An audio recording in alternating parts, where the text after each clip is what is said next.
Hey guys, what's up? Back again with another episode of my mission experiences here. I know we looked at this picture in the last episode as I told my fun little story about our neighbors, but I wanted to touch on some of the stuff I said here in this paragraph. This was pretty cool. I forgot that I talked about Santy in this. Santy was Hermano Barcos' son. Hermano Barcos was a convert to the church, and he was a very smart man. He invented the system that allows it's a water based system that they'd feed nutrients to plants, so no soil based. So he developed a system to grow heads of lettuce from a seed to a full head of lettuce, prime state lettuce in 12 days. He developed that. And so he's really smart, very well off guy, and he really took care of the missionaries. Anyways, he was married to his wife, and then they ended up getting divorced. But they had a couple of kids, and his son Santy was 12 years old when I was in my mission. And Santy was just a stud, good kid. He was really into parkour, was really into video games, and he loved the missionaries, especially Elder Reskin and I. And so he was really close to us, but his mom had been she was a returned missionary, but had left the church. And she did not want Santy to learn of the gospel or to be baptized, but Hermano Barcos did. And so when Santy was at his dad's house, we would teach him from time to time. And one day his mom came to pick him up, happened to walk in the door when we were teaching him a lesson. And she was really, really, really upset with us that we were talking to her son. And so she had stormed out. And well, another time she came in while we were teaching a lesson with him, and she asked for our white handbooks, our mission manuals, and she went through it trying to find a way to get mad at us and tell us we were breaking rules. She couldn't find anything because we were trying to follow the rules to the best of our abilities, but it was kind of a crazy thing. Santy sadly never got baptized, but we taught him and his best friend Tommy for a long time, and they were really fun. Santy, a lot of the times, being a 12-year-old boy, he was just really excited to show us things about himself. So whether it was his parkour, he'd have us watch him do parkour or watch him jump on the trampoline, or I taught him how to do a backflip. I have a video of that somewhere. And then he would also have us watch him play video games sometimes when we were waiting to teach him. And that's where I learned what Fortnite was in my mission watching Santy play. So I remember he would just talk about the gold scar. I was like, what is he talking about? But Santy was a really good investigator, and sadly his mom wouldn't let him be baptized. So I think he's 17 now, 16 or 17. So he should be getting close to that age that he can make that decision for himself. I don't have contact with Hermano Barcos much anymore. I need to get in contact with him to see how he's doing. But there's all the money again from our rent. The rent there was about 14,000 pesos, which is about $700 a month. It was a little tiny place, and that's Ushuaia. Ushuaia was pretty expensive for Argentina. This is a cool picture. This was Santy's trampoline. We went and jumped up on that. And that was pretty cool. Look how beautiful these houses are in the background here. Just like, this is a beautiful area, super fun.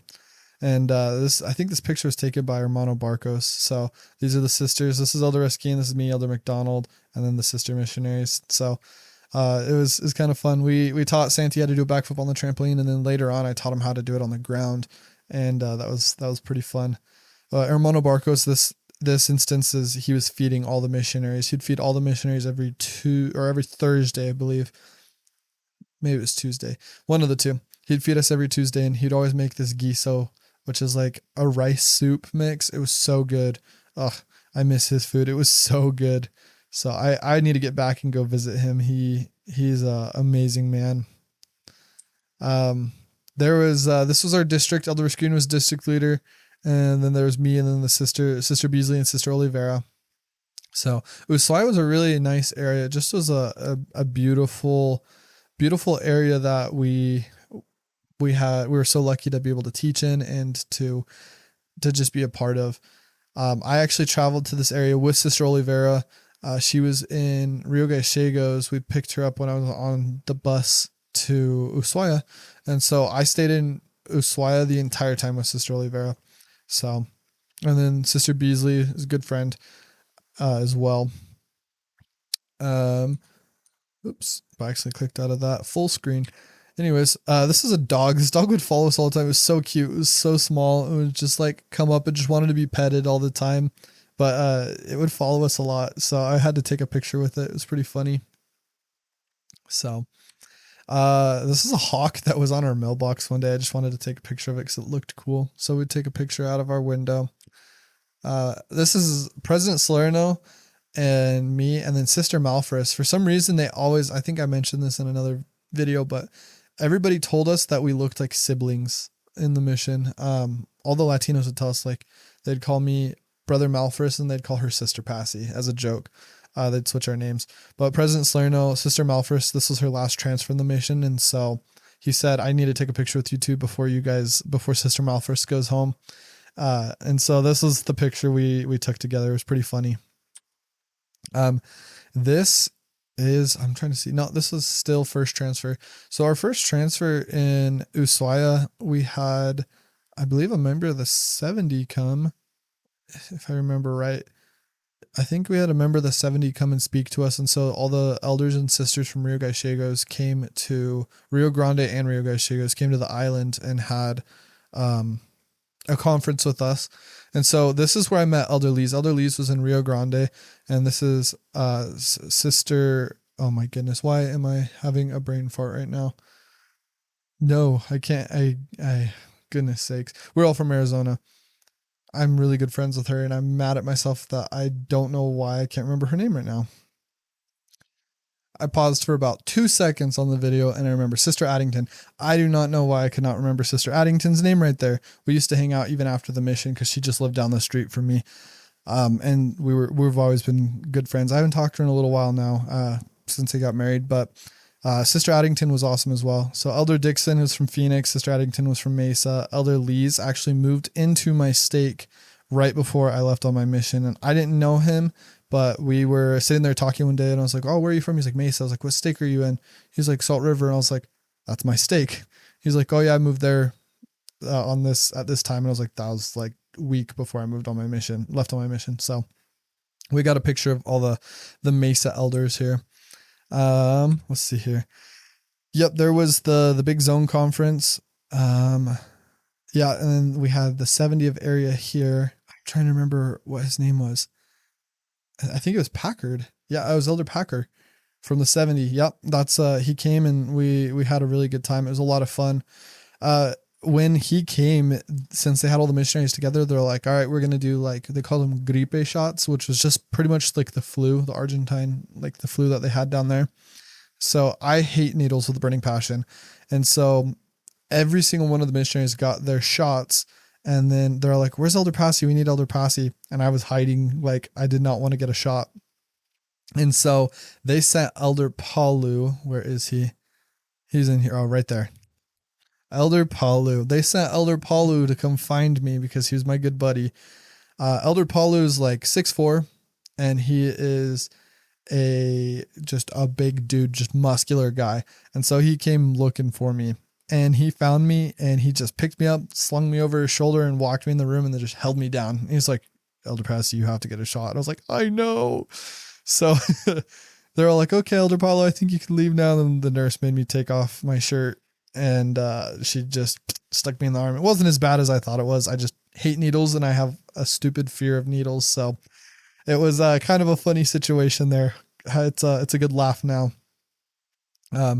Let's see. I think Elder Rojas right there. So this is my companion, Elder Rojas. I don't think I've ever showed you guys a picture of him. That's him right there. So Elder Paulo was actually Elder Rojas's companion. And this is how I found out my thumb drive was stolen. Elder Paulo told me, he's like, oh dude, Elder, you gotta pass me your files. We would say that you gotta give me your music files.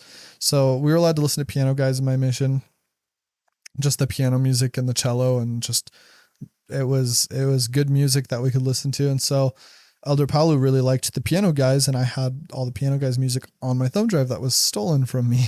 And he told me, he's like, oh dude, Elder Rojas has this piano music that says Elder Passy on it. Can you give that to me when we go to the cyber cafe on Monday? And I was like, I don't have that thumb drive anymore. It disappeared. I guess I lost it. And he's all like, oh, that's too bad. Yeah, Elder Rojas uh, didn't want to give me the music on it. So I was hoping you would give it to me. And I was like, yeah, I don't have that. It's gone. And I said, wait a second. Does it look like this? And I had bought two of those exact same flash drives in Calafate. They're 16 gigabyte flash drives, just silver flash drives. I actually have them somewhere. Anyways, I was like, did it look like this? And I showed him. He's like, yeah, that's the exact same flash drive Elder Rojas had. And I said, that's my flash drive. And he's like, oh. So long story short, I ended up talking to the zone leaders, and a couple days later, they went and got my flash drive for me when they got back to Rio Gallegos and sent it to me. And it was this elder right here, Elder Diedrichson. And he decided to wipe it, and I was pretty upset because I had my family pictures on there. I'm not sure if Elder Rojas had wiped all those pictures by then. Oops, something went wrong. I'm going to pause here. All right, there we go. Not sure why that went wrong, but long story short, they went and took it, and they wiped it, and I was pretty bummed because I lost a lot of pictures from my mission and from my family and all my music and everything. So it all was gone, but that's all right. Just worldly things, right? Let's see here. Won't let me use my keys right now. So this is a picture. I didn't take this picture. This is a picture my mom got off of line. But that's Ushuaia. So this was the seam. This is my house is like right in here somewhere. And then this was all a part of my area. And literally it was just an area where they just went and chopped the trees back and then just built houses. None of that land was like legally owned, and people just built their houses up there. It was crazy. Pretty crazy. I have pictures of it somewhere. I'll see if I can find them. But as you can see, this like downtown area, this was a giant casino. This whole downtown area right here was very first world. And then all of this was completely third world, like no running water, no running gas. A lot of times they would just like steal off the electrical grid, which is pretty funny. They had like all these crazy wires running up the mountain here and had them strung through trees, so that they could have electricity. So they'd have like giant propane tanks delivered to their house by this truck that would just come and drop off propane tanks so that they could cook with gas. And that was how they lived up there. It was pretty crazy. So, this is, I don't remember. We went to go do something. We went to go to we had district conference. The district of Tierra del Fuego met in Rio Gallegos to have district conference. And so all the missionaries got to go down there. And so this was at district conference. We were sitting in the front row, the four of us. And one of the members took a picture of us and sent it to all of our parents. So that's what this picture is here. That was a pretty cool time. This is Familia Franco. This is a family in our ward that I just loved. They were super awesome. I gave him one of my Rubik's cubes. I gave her a pair of Converse that I had, and she wore the same size shoe as me. Anyways, I gave her a pair of Converse, and they were Converse that I wore to my senior prom, I think, and or my junior prom, one of the two. But I never liked Converse because of the soles. Anyways, I gave them to her, and this family, they just loved me after that. I remember one time they went to Chile and they came back and they had like maple syrup and Dr. Pepper and all sorts of things. And so we went and ate at their house, and they made breakfast for dinner, and they gave us maple syrup, and they showed us the Dr. Peppers. They didn't offer me a Dr. Pepper, which I was pretty depressed about because I was like, I just want a Dr. Pepper. So that was pretty funny. But this super awesome family. The Elder Reskin was a goofy guy. They had a daughter that was on a mission. She's a very pretty girl. Anyways, Elder Reskin commented on that one time, and the Hermano Franco he was so funny. He gave him so much crap for the rest of the time forever. So that was hilarious. Here is a cool picture. These people, I'm trying to remember. I think they were from Portugal or Brazil or something. So Hermano Oliveira was from Brazil. Excuse me. I'm just yawning like crazy today. Anyways, Hermano Oliveira, talked to them and got them to come to church. I can't remember if they were members or not, but this is our district here. And so we had a lot of fun with this district.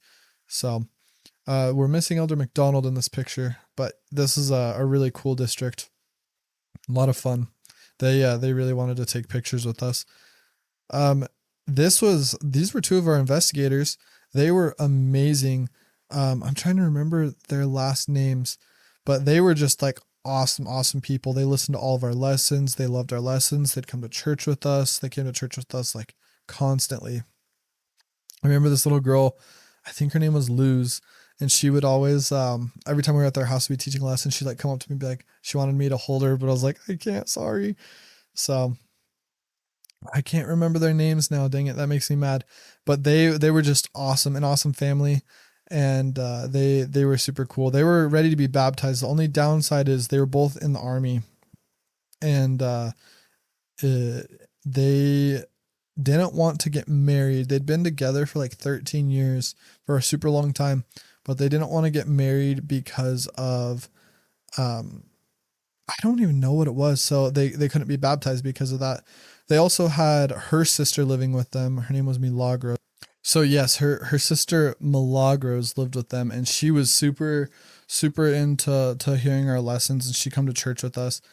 And all the time. I remember one time she came and sat in church with us, and I don't, investigators just don't really know the church rules. She had just turned 18, but so she could be baptized if she wanted to, and we had her on track to be baptized. She'd attended church probably 5 or 6 times by that point.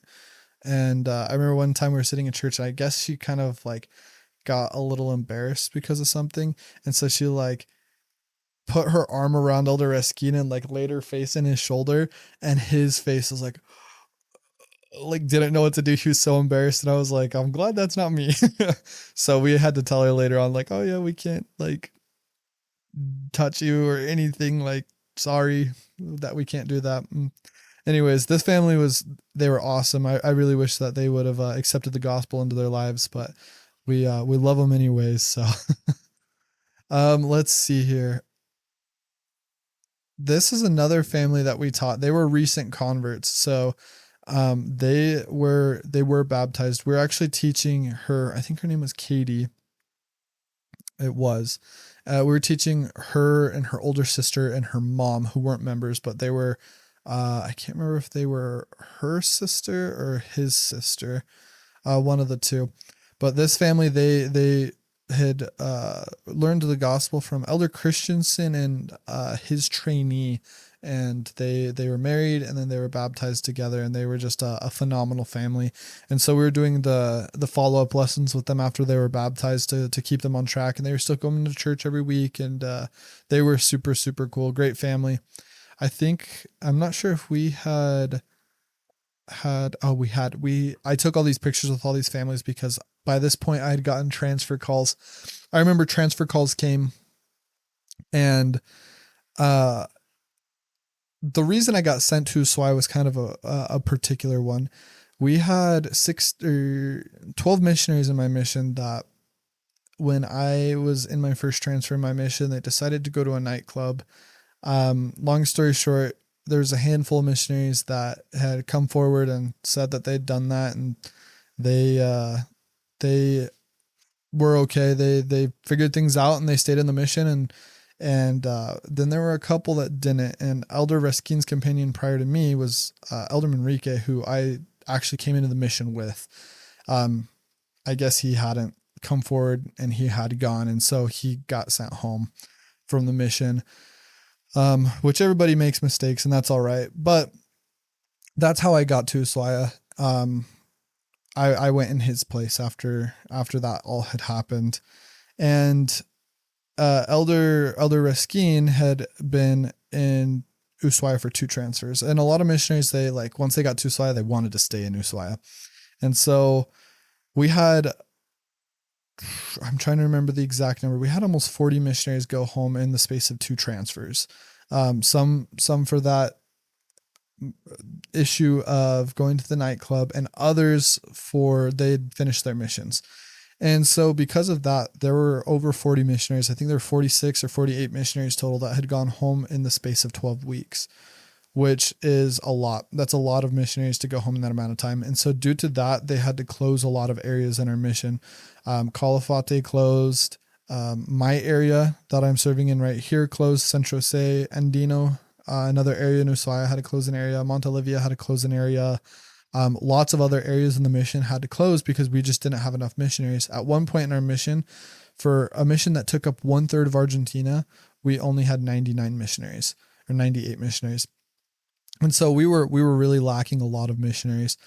And so my area was closed. So we got transfer calls and they said Elder Rescue and Elder Passy were closing Ushuaia, and my heart sank because I was so sad because my area was being closed and those people that I'd grown to love and know, I wouldn't be able to teach anymore. And so I was ready to get transferred elsewhere. And they said, Elder Reskin, you're leaving. You're going to Rio Gallegos.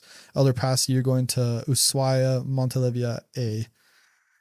And I was like, oh, I'm staying in Ushuaia. And then they said, you're in a trio and you're going to finish the training of Elder Dixon. So Elder Peterson, Elder Dixon, and I became companions that way. And it was really exciting because I was able to stay in Ushuaia. But at the same time, it was kind of sad because I was leaving the area that I had grown to love over that time and leaving the people that I had grown to know and love. This is another family. I'm going to leave this story for next time because it's a long one, but I hope you guys enjoyed this video, and I will see you guys next time. Later.